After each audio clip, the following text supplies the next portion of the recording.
Welcome to Krish Hope Services. We're a not-for-profit organization committed to helping less privileged kids and to make a positive change in their lives, and especially supporting the differently abled population to build a stronger community. We provide educational training programs for parents and caregivers dealing with loved ones with visible or non-visible disabilities. We also provide community resource navigation and counseling support. Krish Hope Services provides hands-on youth leadership training programs and volunteer programs. Tonight we have with us Ms. Jessica Lewis. One second. Okay, Jessica Lewis has been counseling for over 5 years. She has been resource counseling in both the Peel region and the city of Toronto. Jessica holds a diploma, a degree, and a Master of Science in Child Development. Jessica is a member of the College of Early Childhood Educators and working towards becoming a member of the College of Psychotherapists. She is the founder of JM Wellness Kids and has been working to support children with extra support needs for over 10 years. It is with pleasure we welcome Jessica Lewis to take the lead in sharing her expertise and how to deal with challenging behaviors in children and provide community services to support dealing COVID. Welcome, Jessica. Thank you very much for having me. You're welcome. Tonight we're going to talk about managing challenging behaviors and resources that are available in the Peel region community during this challenging time. So we're going to focus on the positive behavior guidance and how I can be of support to you during this time. We're going to jump right in and get straight to the agenda so I can talk about what we're going to be sharing this evening.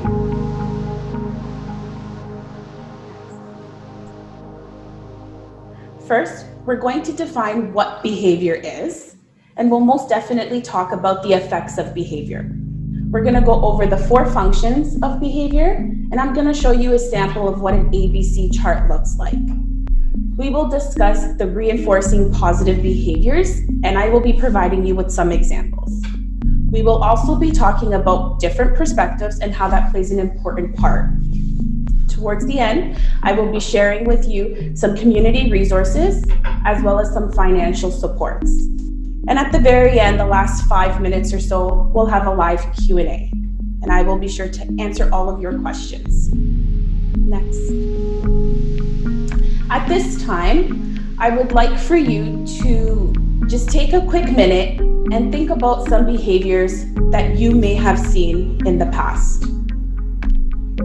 So whether that be physical behaviors, emotional behaviors, just think about some behaviors that you've noticed in your children or the children around you.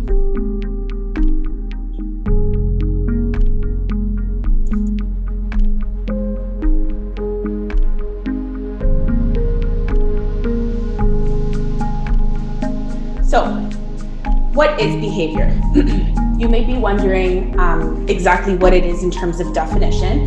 And behavior is an action that is most definitely observable and measurable. And those are the 2 things that really stand out. This is the way in which one acts or conducts oneself, especially towards others. So we're going to show some examples of different behaviors that we may see in our children. So these are just some of the examples that you may see. There might be some examples that are not on this list, and that's okay. But making a face is something that we do see children do from time to time. We most definitely hear yelling. Sometimes they'll just cross their arms because they're upset about something. We see lots of crying, of course. We do hear of some children that physically hit their peers or teachers and show some of that physical aggression. Some children also throw their bodies on the floor when they don't want something. Again, another form of behavior. Lots of children tend to throw things to release that behavior and that frustration. And And we do hear again from teachers that some children just don't listen to them or just disrespect them altogether. So we'll be talking about what affects behavior at this time. And you can see in the chart here, behavior, there's 4 main factors as to what is causing the behavior. And we're going to get into a little bit of detail with each of them. But you can imagine the child itself definitely has some factors that would be contributing to the behavior. The family most definitely plays a really big part, as well as the educator, whether that be in the classroom or in the childcare setting. And then the environment, of course, is something we'll definitely take a look at.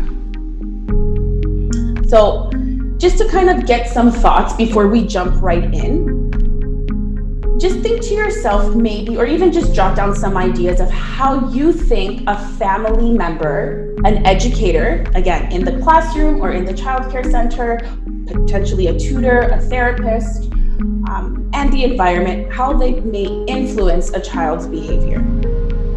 So one may outweigh the other in some situations, but we're going to talk a little bit about how that's going to influence the behavior that we do see, and then we'll discuss what we can do about that behavior as well. So focusing on the child specifically, it's really important to notice that these are just some key factors that will influence behavior. And it's really also important to notice that behavior is a form of communication. Some children don't have the ability to speak and let us know how they feel. So these are just some of the symptoms that we might see and some of the characteristics in a child that they're not able to share with us. So for example, hunger. If a child is hungry, then we can see some behaviors. Again, illness plays a really big part. If they're sick and they're not able to let us know, or even if they are, that is going to influence their behavior as well. Lack of sleep, and I'm sure many adults can also relate to this. When we don't get our full 8 hours or 6 hours, we definitely have some behaviors.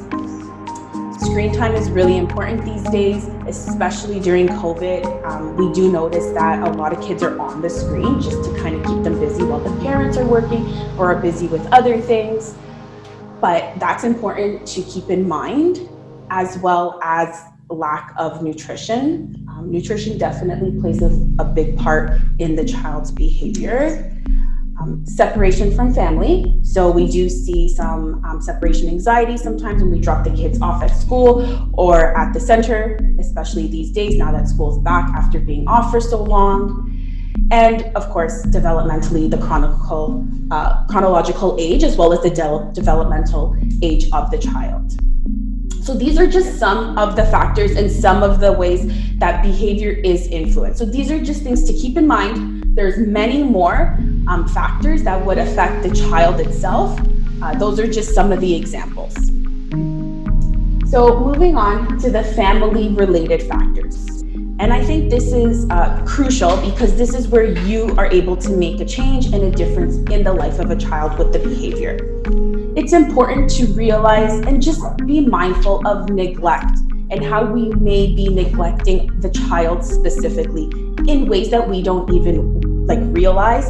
It's definitely, I'm sure, not intentional, but it does happen from time to time. So that is definitely something to be mindful of.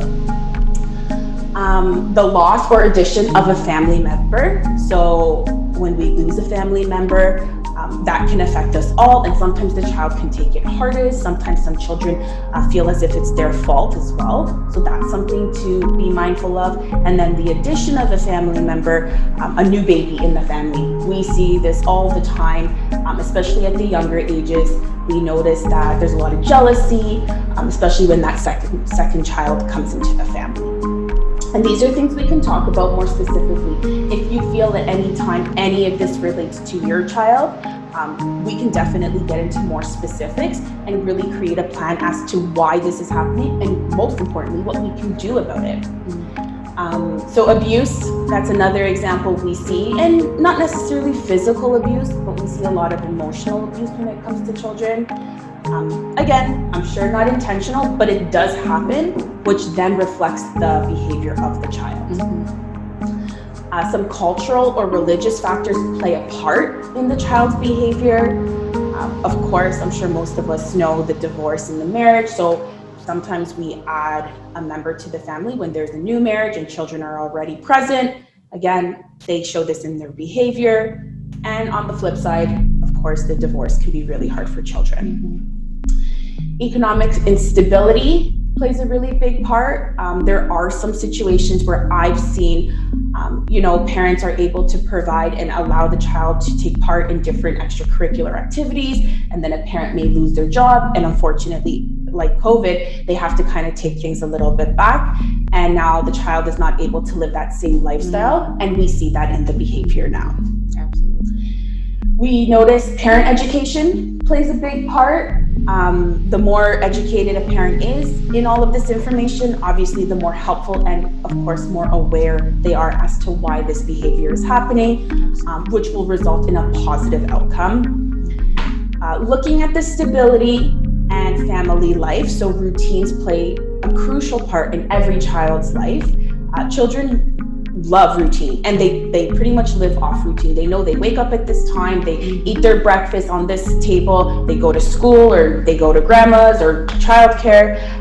Every day pretty much looks the same, or if it doesn't, when children are aware of what's coming next in their routine, that can prevent a lot of the behaviors that we do see.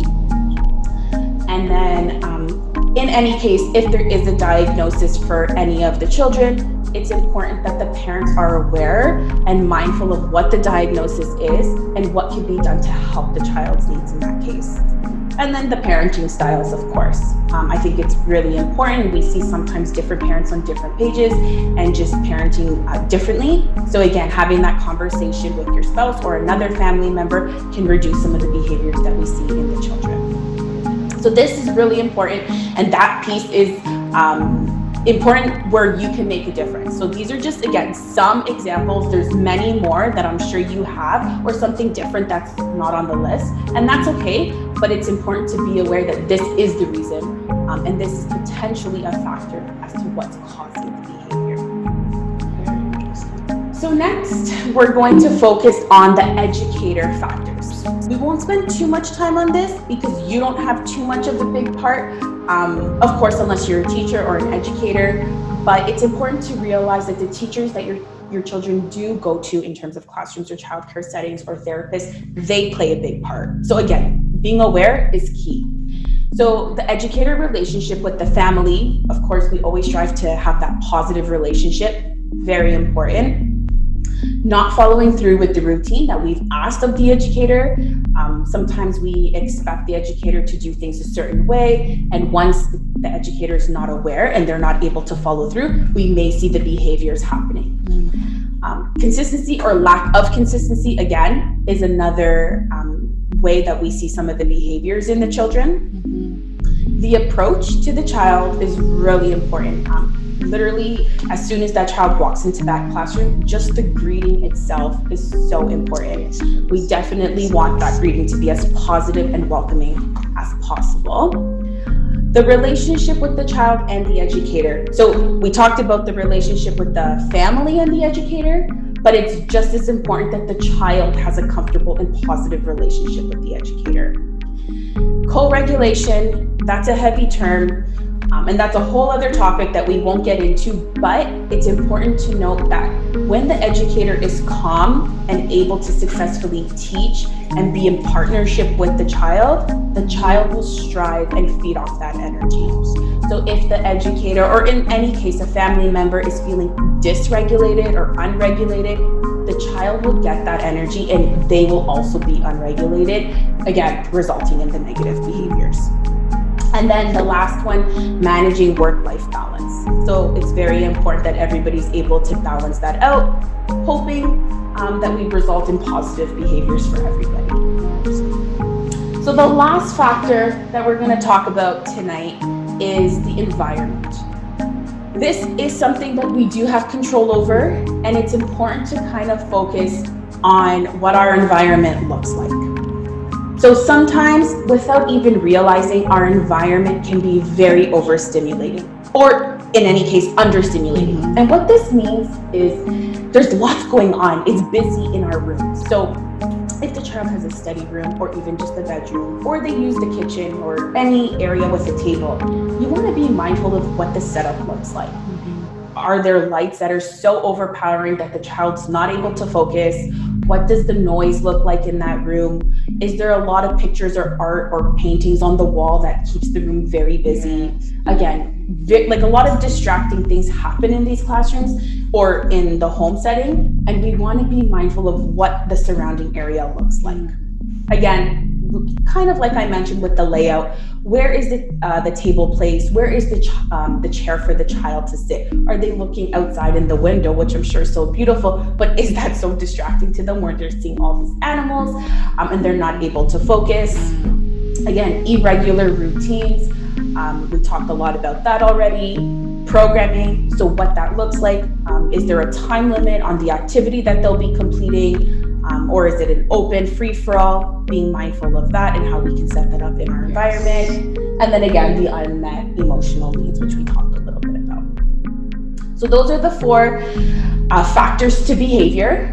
And now we're going to jump right into our 4 functions. So this is a little bit different because the factors talk about what the behaviors may be, and they also talk about the factors that literally affect the behavior, but the functions talk about the why. And this is like the golden piece here. This is the why all these behaviors are happening and what we can do about it. So the 4 functions of behavior focus on sensory, escape, attention, and tangibles. And we'll get into detail with each of them. And I hope this will answer a lot of your questions. And if it doesn't, please reach out because every child is different and every situation is different. So we're going to start with sensory. We're going to talk about what the purpose of sensory is and why we may see that in the behavior. So sometimes we see behavior related to sensory and we don't even know that. But the purpose is really to provide stimulation to the zone of the brain for a child. So they're seeking something, they're creating these behaviors so that their brain receives what it's looking for. There's an unmet need, essentially. This occurs literally anytime throughout the day, but we mostly see it when the child is anxious or when they're excited. And a strategy that can be provided during this case is really to provide de-acceleration techniques. So really just to keep things calm, that regulation piece we talked about, and redirect to more appropriate behaviors. So once you see this happening, then it's important to redirect the behavior to something that you feel is most appropriate. And keep in mind, what you feel is most appropriate may not be what somebody else agrees to be most appropriate, and that's okay. Every child, again, is different, and you guys know your child best. The next function of behavior is escape, and we see this all the time when children just don't want to do something and they become busy, and we see the behaviors, especially during like cleanup time. But again, the purpose of this behavior is to remove undesired activities, interactions, or situations. So again, pretty much what I said, if a child just doesn't want to do something, they're going to create the behavior to remove themselves from that situation. This occurs when the task is too understimulating, or it could be too overstimulating. It could be too hard, it could be too easy, too boring, or even undesired. They just don't want to do it. Or in some cases, they want to do it, but they're not able to. So we see the behaviors and we just get mad at the behavior, not really understanding that there is something that caused it before. And we'll talk a little bit about that after. But the strategy for this specific type of behavior is really to provide a first and then prompt. And what that is, literally it's a visual, and you show what the child is expected to do first, which is the undesired task. And then you put the visual of the then, which is the fun task that they get to do once they complete the first task. Exactly. You offer choices to the child, and if you allow them to choose, it's even better. If you give maybe between 1 or 3 activities, and you can alter the length of the task. So if you feel like it's just too long and the child's not able to do that, and as a result we see the behaviors, it's important to then alter it, maybe break it down a little bit into increments so that they're able to complete it successfully before moving on to the next one. Another function of behavior is attention. So this one we see a lot as well. in classrooms that I support, I think this is the function of behavior we see the absolute most. And we're aware of it. It's just sometimes the teachers or their parents don't even know what to do as a result of this. So the purpose of the attention behavior is to provide access or awareness to and from people or interactions. So what this means is the child wants to be known, they want to be seen. So they create these behaviors so that we can recognize them. This occurs when the task, again, can be too understimulating or too overstimulating, as well as hard, easy, boring, or undesired, or really any other time. And the strategy during a situation like this is to provide, again, the positive reinforcement or give them that attention that they're seeking before the behavior happens. And that's the biggest thing here. It's really just trying to get them what they need before we see the behavior. Because once we see the behavior, now we're dealing with the after. But we really want to focus on the before. So if you know that the child needs a little bit of attention before they do the task that may be too challenging, like homework or sharing their toys or social interaction, we want to be able to sit with them and provide them with that attention piece prior to lessen that behavior. The last function of behavior is the tangible. So this is the item. This is the want. I need that thing. So again, the purpose is to provide preferred activities or items. So this is when a child fights with their siblings or another child at the park or at home because they want something that another child has. We see this a lot. And this occurs when a preferred activity or item is wanted and desired. So they act in this behavior, they cry, they throw their bodies on the floor because they want it and they don't have it. So it's really important, again, to notice what is happening prior to this. And one of the strategies that we can provide is to provide a transition activity or object. So we are aware that we are going to be cleaning up in 5 minutes, as an example, and moving on to the next task of the day, the next part of the routine. We're able to provide the child with a transition activity or item. One thing I do suggest to a lot of the child care workers that I support is to have a transition box or bin. And these items inside this bin is specific to transition only. So the children are not able to use these items throughout the day. It's literally only for transition time between and from and to another activity. And this keeps them really busy and entertained to avoid those behaviors. So the other thing, before we do talk about the ABC charts, which are our answer really to finding the patterns in the behavior, we do want to talk just quickly about the difference of misbehavior and stress behavior, because we can naturally intertwine the two and there is a difference. So when a child is misbehaving, they're choosing to misbehave. Like they are aware and they're still deliberately choosing to participate in the behavior. But if a child has stress behavior, this is when the child does not have the capacity to understand that another behavior can be completed, and instead that's what they participate in. And as adults, it's extremely important for us to notice the difference, because then our response will be different. So that's just something on the side to keep to be mindful of. And when we complete the ABC charts, that will help us and provide us with the answers as well.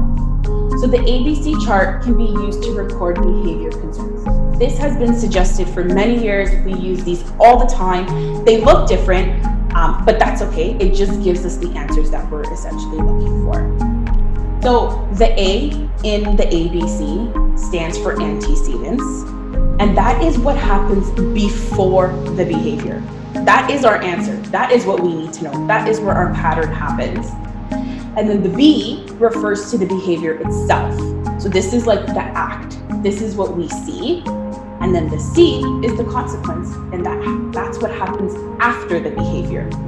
So the best way to keep track and be aware of what's happening when it comes to behavior is to create a chart or some form of graph for yourself. So I will show you what I use. This is just an example. It doesn't have to be like this, but you can use this as well. It's a little bit small, but I will go through the columns and just quickly explain to you how it looks and what the writing does say, so you are aware. So you're gonna start on the left with your date and time. And this is really, really important to note, because we do want to see if there is a pattern. And sometimes we see behaviors happening every morning, and that date and time will indicate that to us. Again, what you want to do is find a time of the day where you find these behaviors happening. So for example, when the child comes home from school from 4 o'clock to 5 o'clock, we'll use that as an example. So from 4 to 5, you're literally going to write every single time you see that behavior. It could be 20 times, it could be 1 time, it could be 50 times if there's so many occurrences, but you're really gonna pick a time frame and you're gonna keep track, let's say over a period of a week, and you're going to write very detailed that time, like very specific. So like if it's 4:23, that's exactly what you're gonna write in the date and time column. Then you're gonna write the activity. So what activity was going on when the behavior occurred? Were they playing? Were they eating? Were they changing? Were they getting their bag to complete their homework? You're just gonna write exactly what was happening, the activity. And then these next 3 columns, which explains why they're biggest, is because this is where we're gonna put the most detail. So the antecedent, this is what happened right before the behavior happened. This is telling us what may have triggered the behavior. So just before the biting happened, just before the kicking or the screaming, we're going to write here what happened. Did the child go downstairs? Did they go get their water bottle? You're gonna write very specifically what happened. And the more detail you provide, it'll just give us the answers much more clearly, which is helpful. And then the next column is the behavior. So this is exactly what the behavior is and what it looked like. Was it the kicking? Was it the screaming, the punching, the biting? You write it all here. And there's nothing to be like ashamed of. Like, these are just giving us our answers to prevent them from future occurrences. And then we have the C, which is the consequence. So this is what happened after the behavior.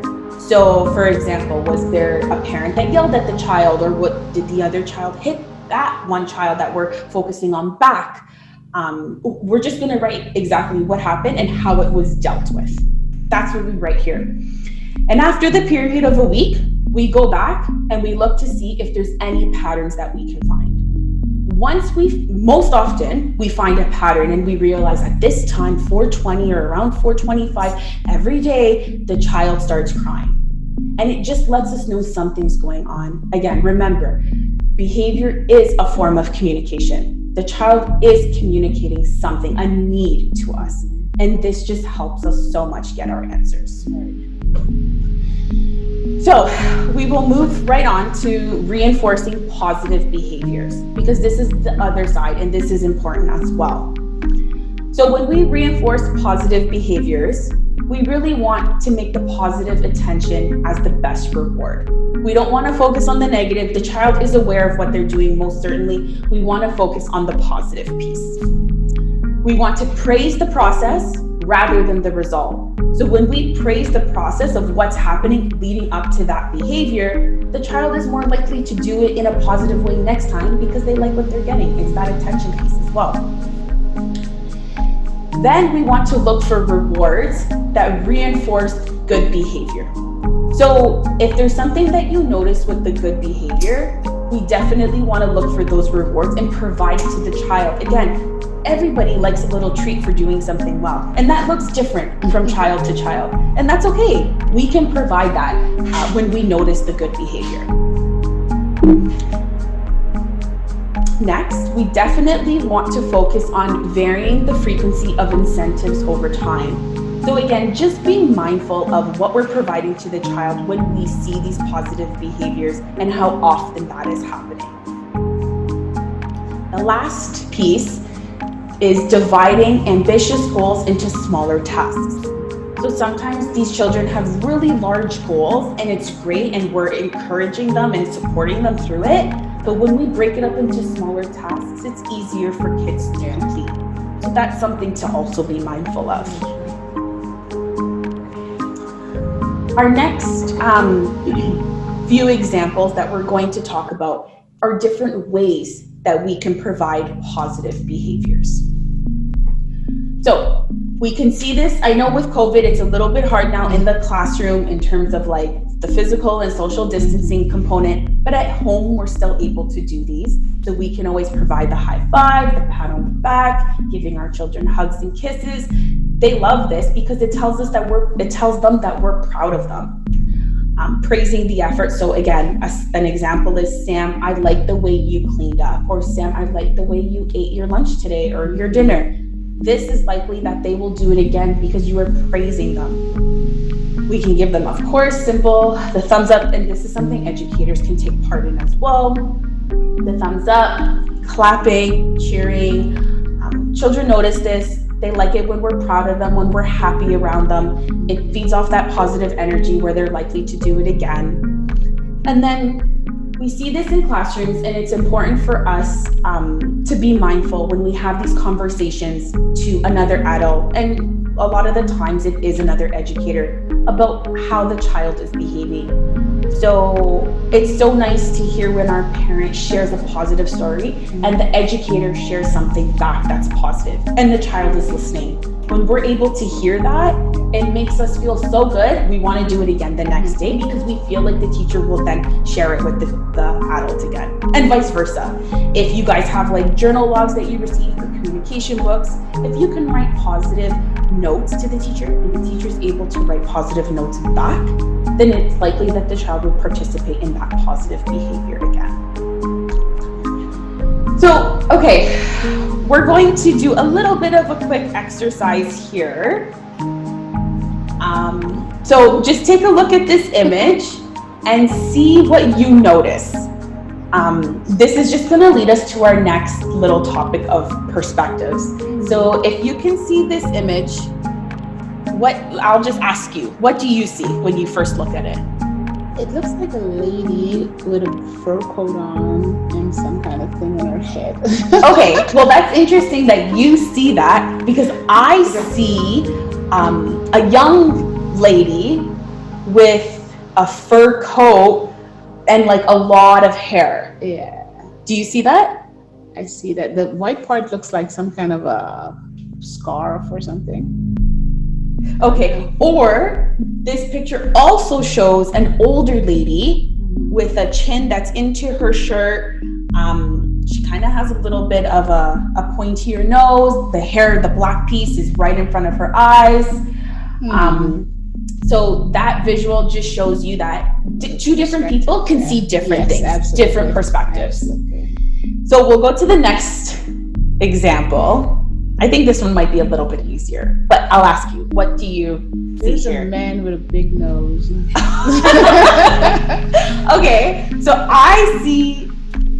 you see the man with the big nose playing the trumpet or playing the instrument? Yeah. Okay, Short? Yeah. Okay, I see that, but I also see a mask with the eyes that are black, like the mask is white. I see that too. Okay, again, different pictures, different perspectives. Yes, and one's not right, one's not wrong. It's just what we see. Absolutely. That's okay. Yes.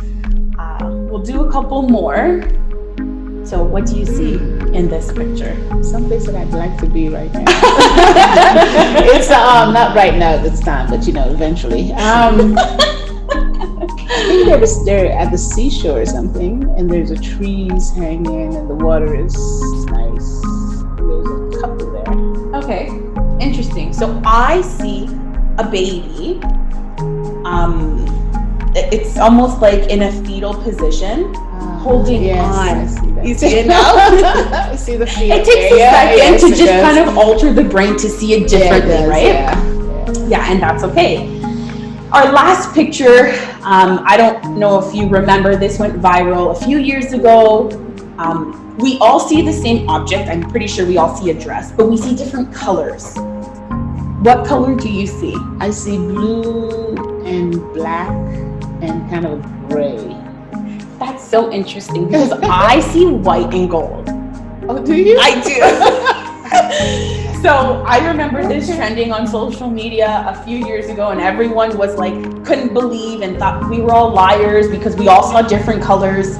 But apparently after the research was shared with us, it's just the way that the brain looks at it. But there's no right or wrong. Like what you're seeing is right, and what I'm seeing to me is right as well. Absolutely. It's just the way that the brain shows it. So that leads us to our next slide, which is perspectives. So just as you saw in that example, your perspective is the way you see something. Again, not right or wrong. If you think that the toys, for an example, if you think a toy store is an evil place and it corrupts a child's mind, you're not going to go there. But if you think it's the best place, it's a lending library, then that's exactly where you're going to take your child. So just being mindful and aware that everybody has different perspectives on different things. Absolutely. And there's that no wrong or right. Exactly. And that most definitely will help us to be aware of the behaviors. So all the behavior stuff is out of the way. If anybody has any questions, please use the chat. We will access this towards the end. We're just going to jump right into some financial resources that I'm sure will be so helpful for you guys, as well as the community resources. So these are some of the financial resources available at this time. So Special Services at Home, which is also known, I'm sure you've heard of SSAH. This is available for any child who does have an extra support need. This is not income-based, which is really nice. And what it does, it provides you with one-time funding that you can use throughout the whole fiscal calendar year to provide some parent relief. It is so necessary and so helpful for everybody. The application is online, and I encourage everybody to fill it out so they can receive some of that funding to support them during these challenging times. And the nice part is Special Services at Home could be used in many more ways today because of COVID. So the government is more lenient with that, which is really nice. So the ACSD, Assistance for Children with Severe Disabilities, this one is income-based, but the good part is there's no wait list right now.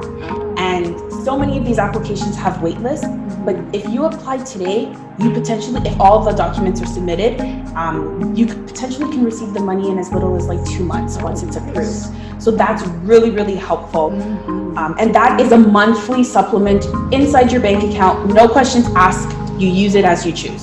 So that's helpful for a lot of families. Disability tax credit is done when you do your taxes. And this year, because of COVID, every individual connected to the disability tax credit will receive an extra one-time credit of $600 because of COVID. So that's helpful. Again, used however. And then the family caregiver amount is also completed at the time of the taxes. So your accountant or the way you submit your taxes, you would check these off and provide it then. This is interesting information. There is the assistive devices program for any child that requires a device. That is provided again by the government. Easter seals is provided, and there's a two-part here. So if your child is over the age of 3 and they are still wearing diapers, you do receive a grant one time annually as you need it to help with that cost. And then of course, the Ontario Autism program, that there's so many changes with that, but right now you are receiving checks in the mail. So 0 to 6, it's $20,000 annually that you receive, and that is used for the therapy. And then once your child turns 6, all the way till 18, they get that $5,000 check annually to be used for ABA/IBI therapy. So those are the main financial resources provided by the government, the different levels, so provincial and federal. The next financial resource list is more specific to what you need. Yeah, so I'm not going to go through all these, but you can see there's a bunch there, and it really just supports the child specifically with their diagnosis in particular. And again, if anybody has any questions, feel free to reach out and we can navigate this together. We will jump to some community resources. So there is the local health integration network, the LIN. I'm sure you've heard of this, and they provide care at home, school, and in the community. This is so helpful to lots of families. They're able to go into schools, which is so helpful. Now with COVID, they still are able to go, but it's on exception basis. And we can talk more specifically about your child later. We also have the Healthy Smiles Ontario, so that's dental that's provided for your child.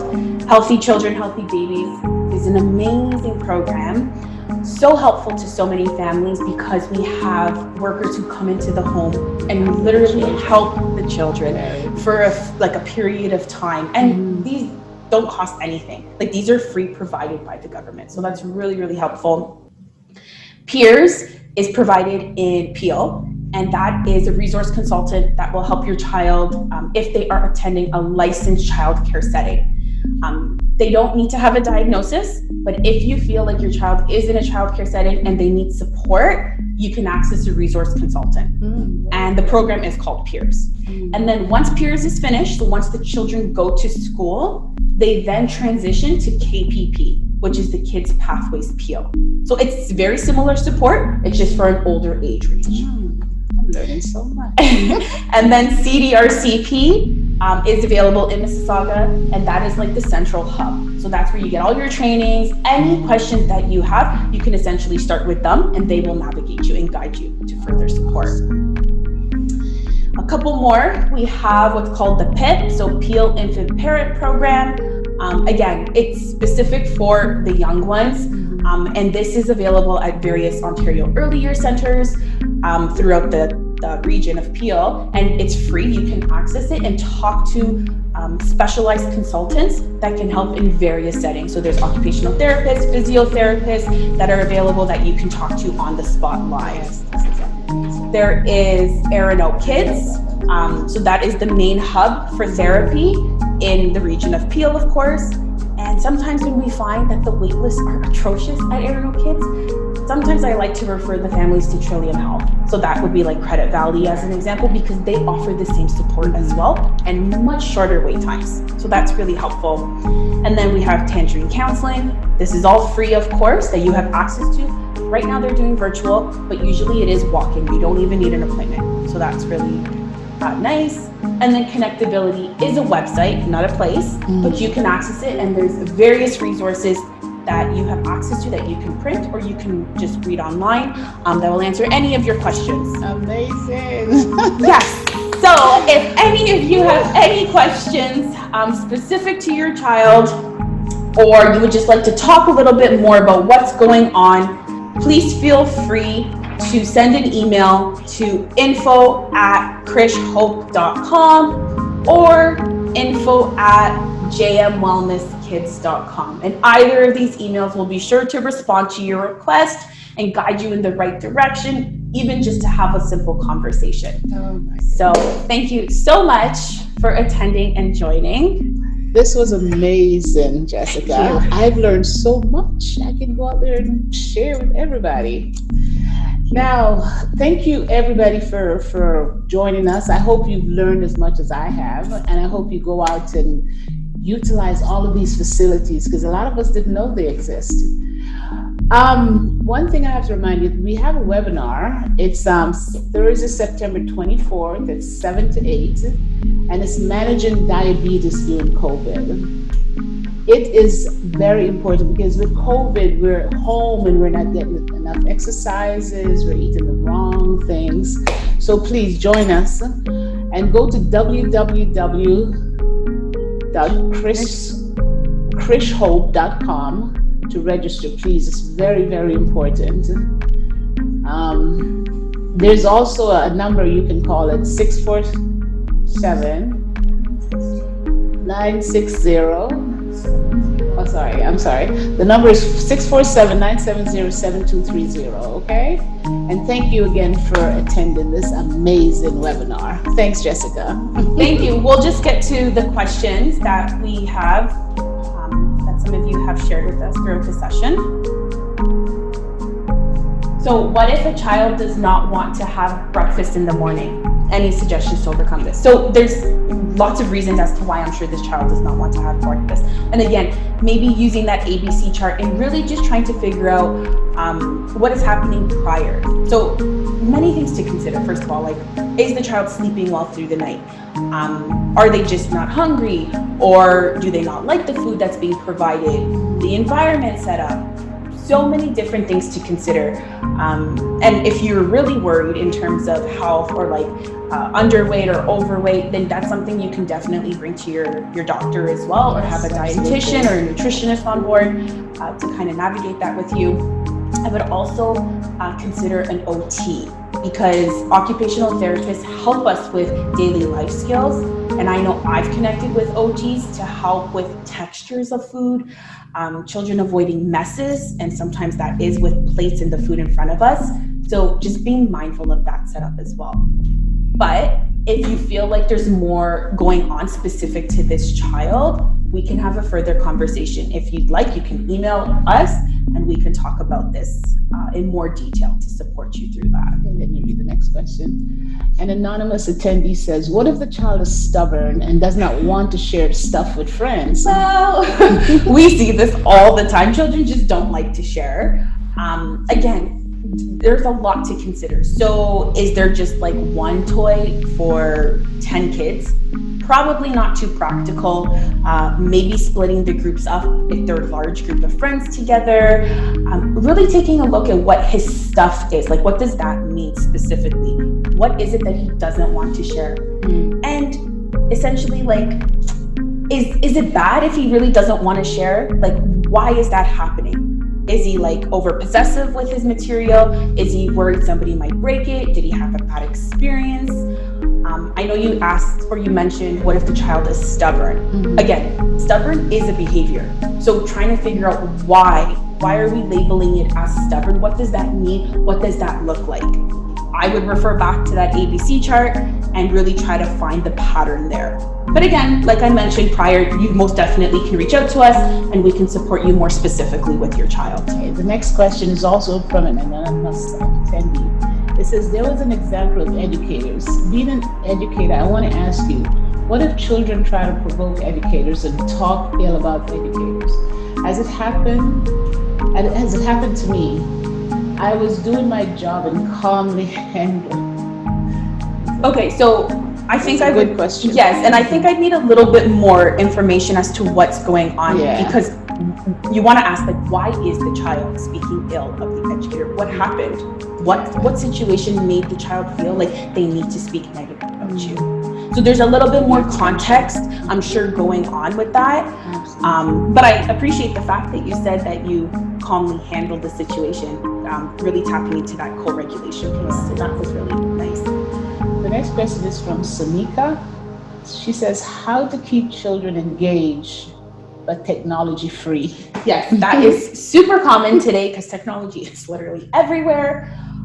Really focusing on what your child likes without the technology. So like, if they like, so a lot of children we find like cause and effect toys, because when something happens, we get the result. So that's exciting. You want to start to interact and provide them with materials that you notice that they respond really well to. Yeah. Or if, okay, they're on YouTube and you see that they like this show, maybe you can create a game out of it, but without the technology.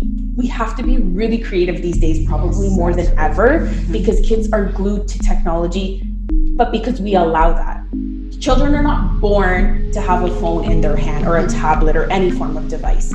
We allow that to happen. So it's okay to take steps back and just being mindful of what it is that really drives their interest and incorporating that in very creative ways. Okay, thank you for that. Now, Sanika has another question. She says, I see very young children, 1 year and up, very attached to the devices that prevents them engaging with others. Exactly. And I totally agree. And I think we do that because it's a way of keeping children calm. It's a way of giving them what they want to lessen the behavior. But it doesn't have to be that way. Yeah, because now you go out and usually you have a family dinner, everybody talks. Now everybody's got their phone. Nobody talks face to face anymore. But we allow that. Yeah. We are the people. Yeah, because we we're create each other across the table. It doesn't have to be that way, most definitely. But again, if anybody needs to talk about this further, please reach out and we definitely can engage in more of a conversation specific to your child's needs. Thank you, everybody, for we just got another question. Okay, an anonymous attendee, she says, just ask the girl not to play with balloon in the hallway as her sister with special needs was feeling uncomfortable. And the girl responded rude, saying, my sister listens more to me than to her teacher. Okay, so it seems, I think this is in response to the other question that was asked, and I'm gonna ask you to reach out because it seems like there's a lot more going on there. And I'd love to know the environment. What's really happening?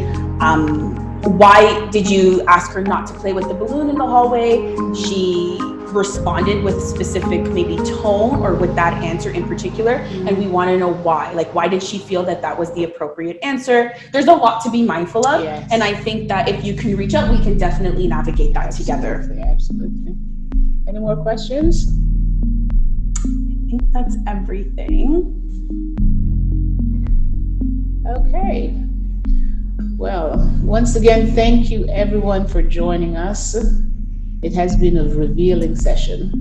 And just a reminder to visit, to register for the diabetes, managing diabetes during COVID. Please, it's very important. 7 to 8 o'clock, September 24th, Thursday. Okay, thank you. Thank you everybody for attending. We hope you have a wonderful evening. And Jessica's here. Email her, call her, do something. She is very knowledgeable, okay? Yes, all are welcome. Yeah, she's here to help us. Thank you, everybody. Okay, thank you. Bye.